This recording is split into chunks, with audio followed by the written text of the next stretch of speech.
UFM. Now it's time for Issues and Attitudes. And a very good afternoon, everyone. Welcome to Issues and Attitudes. My name is Jeff Owens. My co-host is Caitlin Quill. Hello. And our guest today is Mr. Joe Gisondi. He's an EIU Journalism Professor who's also wrote a recent book called Monster Trek, The Obsessive Search for Bigfoot. So in this month of uncertainty with the EIU budget and Illinois budget, we get to talk a little bit of what you said, a little distraction and have some fun today and talk about this book, Joe. Yep. So welcome. Oh, thank you. Thank you.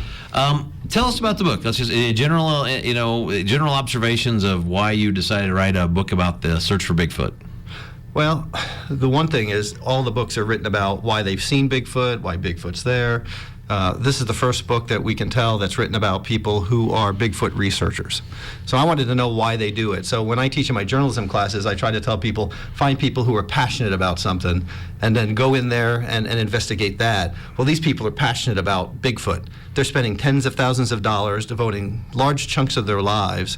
So I wanted to know what made them tick. And, a lot of people think they're crazy, which I found to be other than that.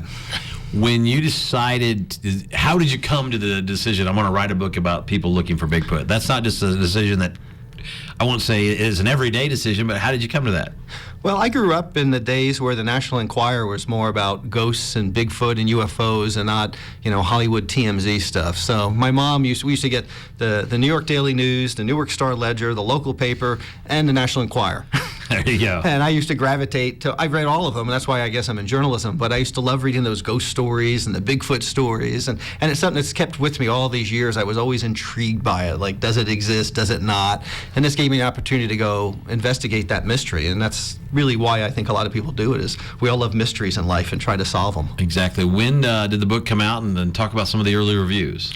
Officially, the book came out today. Okay, it comes out today. But it was released 2 months ago. We got through the process early.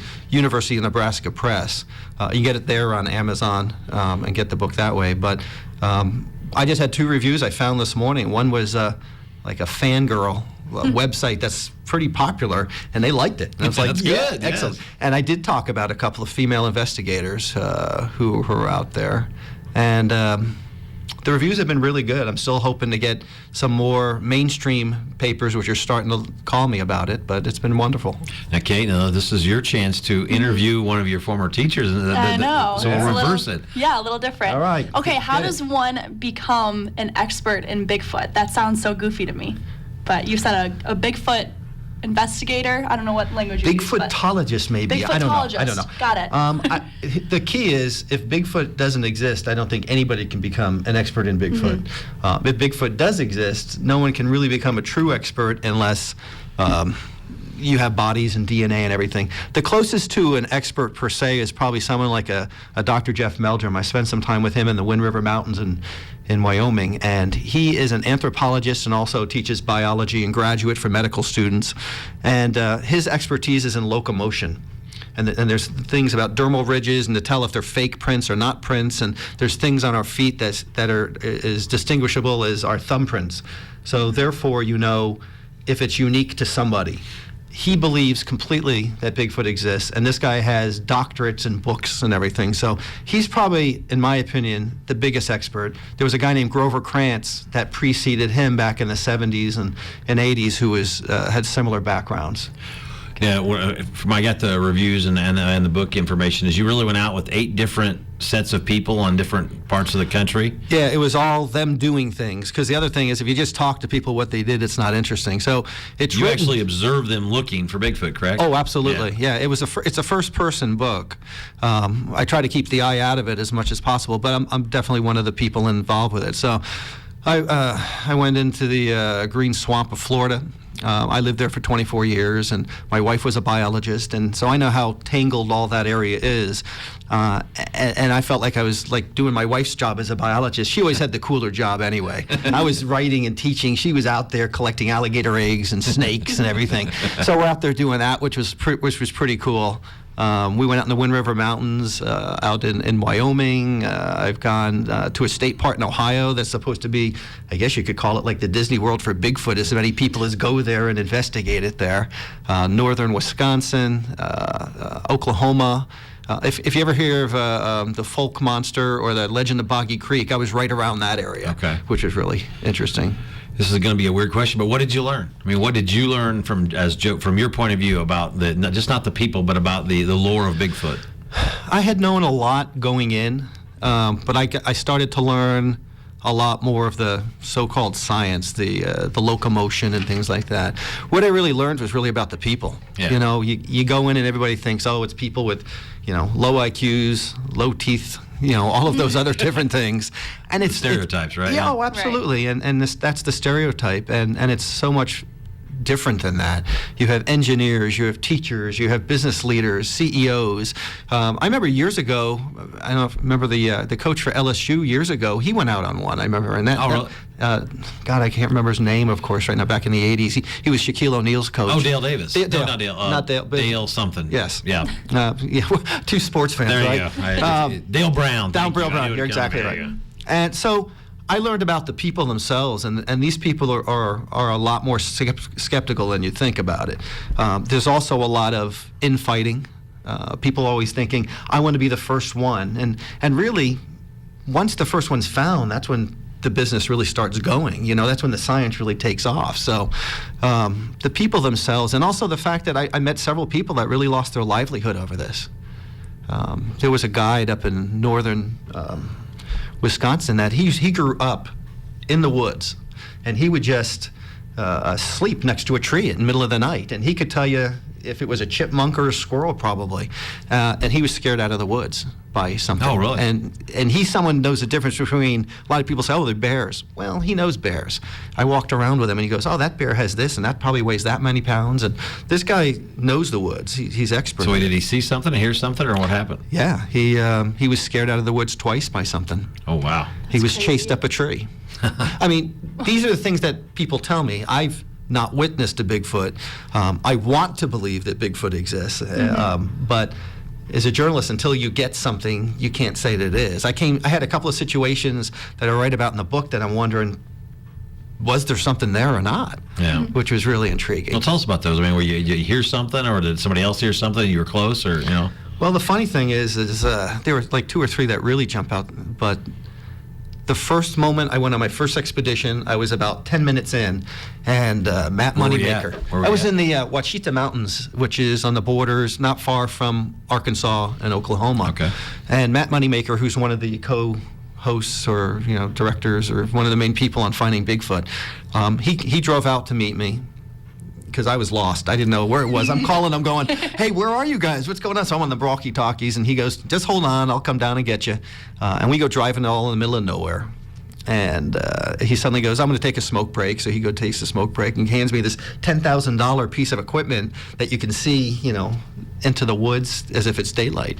And I look and I see something that looks like a Bigfoot creature kneeling, looking at me, straight at me, from about creepy 40, 50 feet away. Yeah. And I'm going, there's no way in hell. I'm a few minutes into this, and I'm looking at a Bigfoot.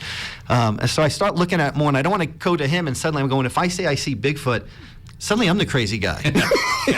So I didn't want to do that, so I'm looking. I finally call Matt, and I go, hey, Matt, I think I see something. I'm not sure. I didn't want to come across like that. So he goes, let me see it. And he points it to it. He sees nothing, gives me back the camera. I look there, and there's nothing there. So I don't know if it was I actually saw something, or if it's when you look at clouds and you see pictures in it and you see what you want to see. Yeah. But the next day we had a situation where a woman who used to be in the woods all by herself got so uptight, she actually got anemia, from an alleged encounter. I was pretty close to it.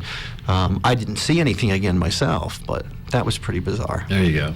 Now, obviously, the other thing is there's TV shows, there's magazines, there's books. Right. Bigfoot is big business. Oh, huge. Talk about that a little bit.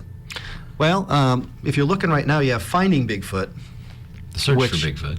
And then you have all these documentaries that are coming out all the time. Then you have the Mountain Men or the Monster Men. Mm-hmm. I've only watched that once or twice. That one never grabbed me. I like Finding Bigfoot a whole lot. If nothing else, it's because you learn about the area and the stories, and it's kind of the way I wrote the book. The one that grabbed me originally was, remember In Search Of? Yeah, In Search Of, yeah. With that Spock, one, right? Or yeah. Leonard Nimoy would do that. That grabbed me. My father used to read the Eric von Däniken books, Chariots of the Gods and all the aliens coming down, and so he had all of those, and that's part of the business. And today, there's books. I can't even believe how many books come out on Bigfoot.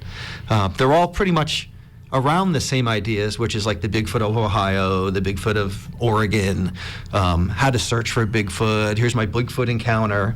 But yours is about the people looking. It gives it a little bit of its own niche in the marketplace. Yeah, it's the first out there that talks about it from a more objective. I had a guy this morning, someone, I don't know if he's from Russia or Europe, his review, I couldn't tell from the website, from the review, but at the end he said, if you believe in Bigfoot, you'll be annoyed because he's too skeptical. If you don't believe in Bigfoot, you'll be annoyed because you think that he believes too much. He goes, but he's an outsider. So I felt really good because as a journalist, people on both sides are going to dislike you a little bit sometimes if you're doing, because I tried to be straight down the middle as much as I could. But there's a lot of business. You're absolutely right. TV shows are going all over. When I pitched this book to University of Nebraska Press about 3 years ago, they had nothing like it, and they said, yeah, we'd like to start a whole line of books of that, and that's what they ended up doing. Now, how did you get in touch with the different people around the country to let them go, for you to go on these treks? Well, the first person I talked to is Tom Biscardi. He's considered radical, to be polite. He's the P.T. Barnum of Bigfoot, I think. If you can spell my name, I mean, good, even bad publicity, he believes, is good publicity. He was very kind and nice on the phone.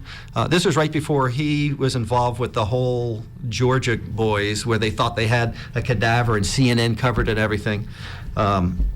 So we talked a little bit, and I was supposed to go out with him, and then this broke open. I never ended up doing that. So you type in Bigfoot, you'll see BFRO, Bigfoot Resource Organization, pops up first. So I went on one of their expeditions, which is the one in Oklahoma, in the Ouachita Mountains.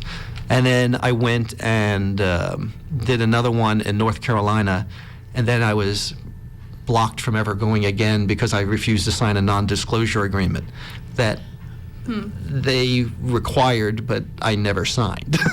And then we went round and round about that. And it was a good thing for me because at that point I needed to not stay with the same group all the time. And but I met a lot of people, and actually they and us have gotten together. They realized I'm not trying to bash them, which I did not do. That's what I was going to ask. Are these people more accepting that you want to talk to them, or are they maybe a little skeptical, thinking you're making fun of them? It depends on the people, because the big BFRO was started and run by Matt Moneymaker, who a lot of people really do not like. Okay. My relationship, if you can even call it that, or my interactions with him was, he was always very kind and generous and everything with his time with me.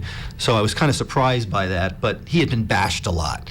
And as a result of that, that's why they wanted to sign it. And I think in time he realized, I'm not here to bash or make fun of anybody. You're really talking about more of the experience, and if you happen to run into a Bigfoot or not, that wasn't really the point. It was the experience of the people. Why are these people out there? Yeah. Why are they doing it? I went one in southern Illinois, the Shawnee National Forest, and there's a big group of people that spend, including one guy who'll be here. I'm giving a presentation here on campus on Thursday night at 6 o'clock, and one of the Bigfoot investigators is going to be there, Harold Benny. And Harold I met in the Ouachita Mountains, and he spends so much time, as a lot of them do in southern Illinois and other locales. How do these people afford to do this, or do they get grants, or is it their own money, life savings? Or no one's given a grant. I mean, you're just as likely to get a grant to search for leprechauns as Bigfoot right now, because in the scientific community, a lot of them don't believe, even though a lot of them are starting to wonder if something exists.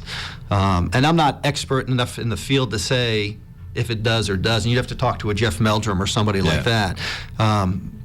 But no, they're spending their own money, and some of them can't afford it really that much, and sometimes it causes tensions at home. And it's like a hobby that just, with no reward, really, in some instances. Well, they're hoping for a reward, and actually the reward isn't always financial they're looking for. They're looking for, I think I saw something when I was younger. Did I actually see something like that? And they want to go back and find out.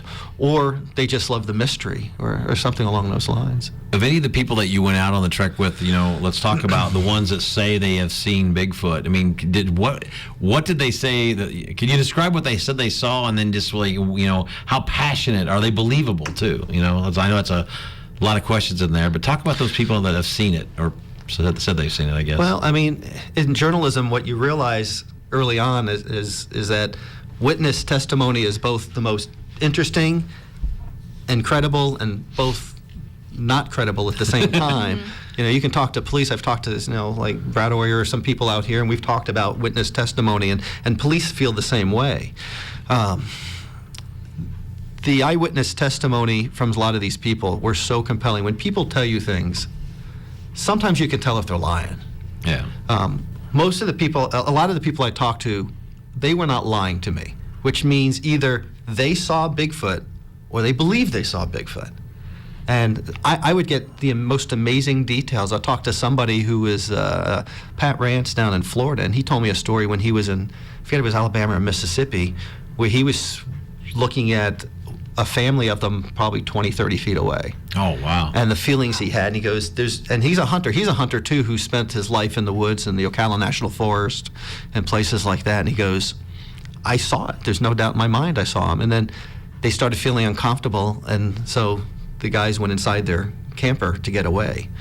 There's all kinds of other stories about whether or not Bigfoot emanates some sonar or something else that makes you feel uncomfortable. I mean, you have, I guess, dolphin have some sort of sonar. Yeah. They call it ultrasound, but is it really ultrasound, or is it, I mean, there's all kinds of other things related to it.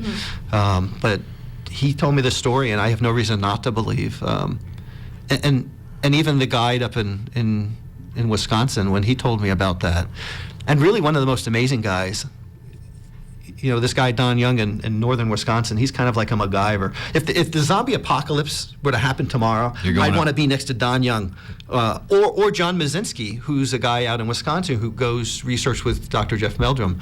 John Mazinski is like the classical scientist with pads and writing notes, and he was on the first, I think, interagency grizzly expedition in Yellowstone National Park. He went in a sleeping bag in the 70s to test whether or not grizzly bear really want to go after people or if they just smell food. So and I've been out there. I remember I saw grizzly that looked almost as big as the buffalo out there. They're huge. He decided, well, let me test that. So he went out in a sleeping bag, with those mummy bags, in the middle of the night to see if grizzly would eat him.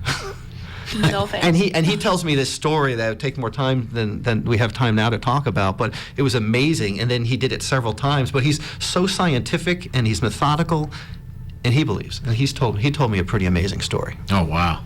That's unreal. Other responses from your friends in journalism across the country, that have talked about the book. What have they told you? They wish they had written it. There you go. Oh, good comeback, Joe. No, seriously, it's like some of the best ideas are the simple ideas. Yeah. And it was really simple. People were searching for Bigfoot. Why are they doing it? Whether or not Bigfoot exists, it doesn't really matter. How many people, you may not be able to answer this, but how many different groups are out there right now in this country looking for Bigfoot on a weekly basis or a weekend basis? I mean, do you have any idea? I mean, you met with 8 different groups, and you've talked about 30 different people. I could go out every weekend with a different group and probably do that over a couple of years and not exhaust all the groups that are out there. In Ohio alone, at one point, I think I counted 10 or 12. Everybody believes Bigfoot, if Bigfoot exists, is in the Pacific Northwest. Every state in the Union has Bigfoot encounters except for Hawaii. But why would you want to not go to Hawaii? Why not that? But I didn't know if this might sound really dumb. I always associated Bigfoot with like the Loch Ness Monster, how there's only one Loch Ness Monster. When you said there was a family of them, that's unreal to me, and that they find these Bigfoot everywhere. Well, Jeff Meldrum, I was listening to, he was on, I think, Dave Schrader's Dark Matters radio show the other night. I was listening to it, and he estimated how many square miles that they would need to have if they're that large of a creature, comparing it to brown bears or grizzly bears. And he estimated that in Idaho, where he teaches, that there could probably be maybe 100. And he compared, we talk about how many brown bears there are, and you never see brown bear skeletons or bones. He said, and brown bears there may be 20,000 in this one area, but there may be 1,000 or less Bigfoot, so you'd be less likely to find that. So he and other people think that it's probably in the thousands in this country, but it's also related to Gigantopithecus, which is an offshoot of, Neanderthal and all the, not an offshoot, but one of the other, anthropological lineage going through there. Again, that's not my expertise, but there's these beliefs that it is hominid, I guess would be the proper scientific term, There you go. and that it's all over. As a matter of fact, if you're looking outside of Northern California, where the Patterson-Gimlin film, where that took place, I actually got to talk to Gimlin, about Bob Gimlin, and he told me when he was there, he saw several others that weren't on film, and he had a gun to protect Roger Patterson. Just amazing. That's really the most amazing. famous of all of the Bigfoot films. I think I saw the other day, I read somewhere that has been viewed more than the Nixon Elvis Presley photo in the archives. You know. There's another one recently that was a pretty decent picture, and I remember on the internet, because I'm kind of a Bigfoot, like whenever I see Bigfoot on the Yahoo News thing, I've got to go check it out. Oh, yeah. Who doesn't want to check that out? You're always interested in that, so there's another good picture. I want to ask you a little bit about, since we're here in Central Illinois, what's the closest, like, I want to say sighting or believable sighting around Charleston, Mattoon, Coles County? I know Southern Illinois has Shawnee Forest. I've heard down there. Is anything close to here that's ever been? There is all over the state. Cole County, not so much, because I was thinking, wouldn't it be great if you had some down in Fox Ridge? It'd be easy for me for travel. When I went into these areas, I went historically and I looked at the paranormal, and also the Bigfoot. And about an hour south, I don't know if it was Mount Vernon, I believe. There's a story in the late 1800s, early 1900s of a preacher fighting one. Oh, really? It bothered his daughter and everything, and they went at it or something like that. And if you look in the archives and you see the term wild man, that's really the term that was used for Bigfoot. Okay. As a matter of fact, there's even a belief that any area that's called Devil's Lake, Devil's whatever, that's a reference to the screams the Indians and other people had to that as well. The best place for investigations would be Southern Illinois. There's even the Murfreesboro Mud Monster that was in the 70s that got national attention, and as a result of that, I think it's the only police case in Murfreesboro was never closed and never solved, because there were police officers who said they saw them. Wow. Down there. When you were doing your research and on your tracks, did you see any evidence that you thought leaned you to believe that for sure that there was a Bigfoot? Was there any credible evidence that you thought that made the Joe Gisondi part that said, I want to believe? Yeah, there were a couple. I waned all the way through it, up and down. Some days I was just there was one expedition I was like, that was not as interesting as I thought. The people were tremendous, great stories, but I didn't see any evidence. Yeah. Even though the stories of the people were wonderful. I think Florida was, at the end of that expedition, the woman there, Caroline Solomon, who unfortunately passed away a couple of months ago, she would go out. She was all of about 130 pounds, sopping wet, and she would go walking through these areas all the time. And in Florida, there's bear, there's cats, there's now boas and all those other different things down there, and of course gators and snakes, like you can imagine. You can't step down without worrying about stepping on a snake in the woods there. Well, anyway, she talked about making calls. They have these calls you've probably seen in Finding Bigfoot or something like that. Well, she made a call. It was probably about 3 in the morning. We had just got back. We're in a little slip of sand area where it's surrounded by woods that you'd have to go through it with a machete. And she goes, let me make a call. And I said, okay. And she does. And in the distance, we hear what sounds like a combination maybe between an owl and a gorilla.